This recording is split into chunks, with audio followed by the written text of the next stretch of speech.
ಕರ್ನಾಟಕವನ್ನ ಮಾರಕ ಏಡ್ಸ್ ಮಹಾಮಾರಿ ಕಾಡ್ತಾ ಇದೆ.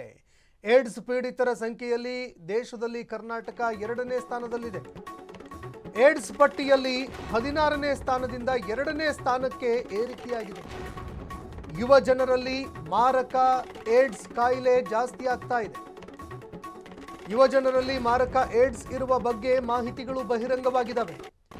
ರಾಜ್ಯ ಏಡ್ಸ್ ನಿಯಂತ್ರಣ ಇಲಾಖೆಯಿಂದ ಮಾಹಿತಿಗಳು ಬಹಿರಂಗವಾಗಿದ್ದಾವೆ.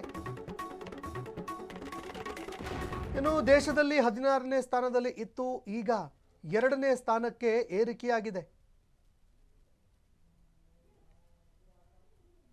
ಹೆಚ್ಚಾಗ್ತಾ ಇದೆ.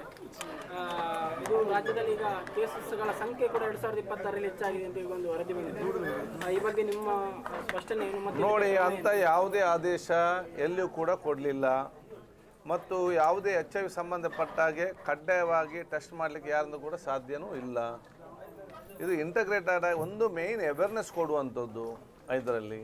ಸೆಕೆಂಡ್, ಆಗ ಅಗತ್ಯ ಬಂದರೆ ಇಂಟಗ್ರೇಟ್ ಆಗಿ ಅಲ್ಲಿ ಕೆಲವು ಕಡೆ ಕ್ಯಾಂಪ್ ಮಾಡುವಂಥದ್ದು ಅಲ್ಲದೆ ಪ್ರತಿಯೊಬ್ಬರು ಕಡ್ಡಾಯ ಮಾಡಬೇಕಂತ ಯಾವುದೇ ಸಬ್ಜೆಕ್ಟೇ ಇಲ್ಲ. ಅದು ಯಾವ ರೀತಿಯ ಮಾಹಿತಿ ತಮಗೆ ಬಂದಿದೆ ಮೀರಿ ನನಗೆ ಕೂಡ ಗೊತ್ತಿಲ್ಲ ಇದರಲ್ಲಿ.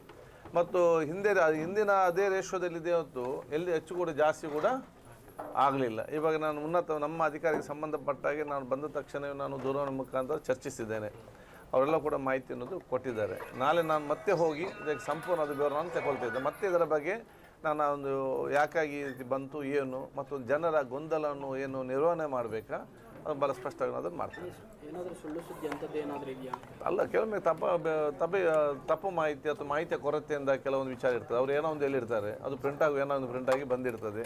ಅದಕ್ಕೆ ನಾಳೆ ಅದ್ರ ಬಗ್ಗೆ ನಾನು ಮೀಟಿಂಗ್ ತಗೊಂಡು ಕ್ಲಾರಿಟಿ ತಗೊಂಡು ಭಾಳ ಸ್ಪಷ್ಟತೆಯಿಂದ ಬರ್ತೇನೆ. ಹಾಸ್ಟೆಲ್ನಲ್ಲಿರುವಂಥ ವಿದ್ಯಾರ್ಥಿಗಳಾದರೆ ಈ ಥರ ಆಗ್ತಾ ಇದೆ ಅಂತ ಯಾವುದೇ ವಿಚಾರ ಕೂಡ ಇಲ್ಲ. ಅದೆಲ್ಲ ಕೂಡ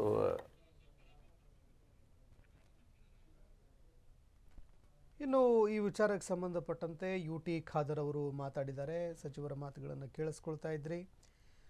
ನೋಡಿ, ರಾಜ್ಯದಲ್ಲಿ ಏಡ್ಸ್ ಪ್ರಕರಣಗಳು ಜಾಸ್ತಿ ಆಗಿರುವಂತಹ ವಿಚಾರಕ್ಕೆ ಸಂಬಂಧಪಟ್ಟಂತೆ ಇದಕ್ಕೆ ಸಂಬಂಧಪಟ್ಟಂತೆ ಅವೇರ್ನೆಸ್ ಮಾಡುವಂತಹ ಕೆಲಸವನ್ನು ನಾವು ಮಾಡಬೇಕಾಗತ್ತೆ. ಜೊತೆಗೆ ತಪಾಸಣೆ ಮಾಡಬೇಕಾಗಿರುವಂಥದ್ದನ್ನು ಮಾಡಬೇಕಾಗತ್ತೆ. ತಪಾಸಣೆಯಲ್ಲಿ ಹೆಚ್ಚು ಪತ್ತೆ ಆಗಿದ್ದಾವೆ ಅನ್ನುವಂತಹ ವಿಚಾರವನ್ನು ಕೂಡ ಈಗ ಒಪ್ಕೊಂಡಿರುವಂಥದ್ದು. ಇದಕ್ಕೆ ಸಂಬಂಧಪಟ್ಟಂತೆ ಮುಂದಿನ ದಿನಗಳಲ್ಲಿ ಯಾವ ರೀತಿ ಮುನ್ನೆಚ್ಚರಿಕೆ ಕ್ರಮಗಳನ್ನು ಕೈಗೊಳ್ಳುತ್ತೆ, ಯಾವ ರೀತಿಯಾಗಿ ರಾಜ್ಯ ಸರ್ಕಾರ ಈ ಬಗ್ಗೆ ಮುತುವರ್ಜಿಯನ್ನು ವಹಿಸುತ್ತೆ ಆರೋಗ್ಯ ಇಲಾಖೆ, ಅದನ್ನು ಕೂಡ ನೋಡಬೇಕಾಗತ್ತೆ. ಅವೇರ್ನೆಸ್ ವಿಚಾರದಲ್ಲಾಗಿರಬಹುದು ಅಥವಾ ಅದಕ್ಕೆ ಸಂಬಂಧಪಟ್ಟಂತೆ ತೆಗೆದುಕೊಳ್ಬೇಕಾಗಿರುವಂತಹ ಕ್ರಮಗಳ ಬಗ್ಗೆ ಆಗಿರಬಹುದು, ಯಾವ ರೀತಿ ಎಚ್ಚೆತ್ತುಕೊಳ್ಳುತ್ತೆ ಅನ್ನುವಂಥದ್ದನ್ನು ನೋಡಬೇಕಾಗತ್ತೆ.